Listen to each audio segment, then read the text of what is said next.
রাজনীতিতে তো আসলে একটা বড় শূন্যতা তৈরি হচ্ছে। আপনি কি মনে করছেন আগামী নির্বাচনে এসব প্রভাব কেমন হবে?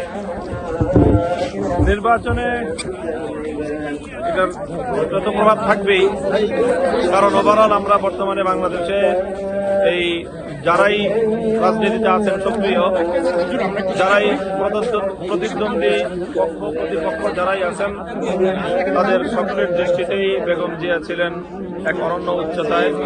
সবকিছু সকল বিতর্কের ঊর্ধ্বে তিনি একটা শ্রদ্ধার জায়গায় ছিলেন।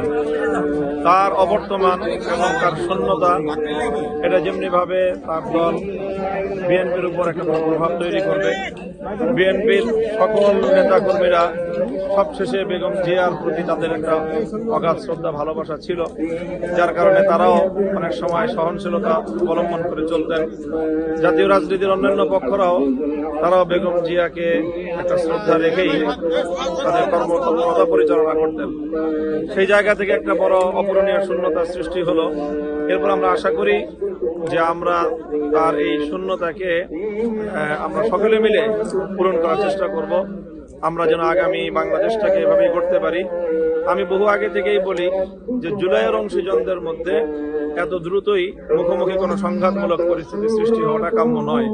তাই আমরা চাই যে জুলাইয়ের সকল অংশীজন তারা যেন ঐক্যবদ্ধভাবে বাংলাদেশটাকে এগিয়ে নেবার জন্য রাজনৈতিকভাবে সমঝোতার কৌশল অবলম্বন করে।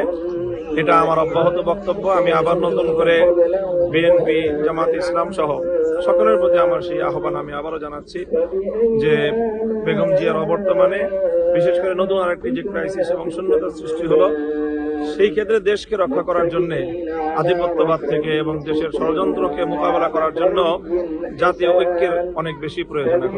ধন্যবাদ।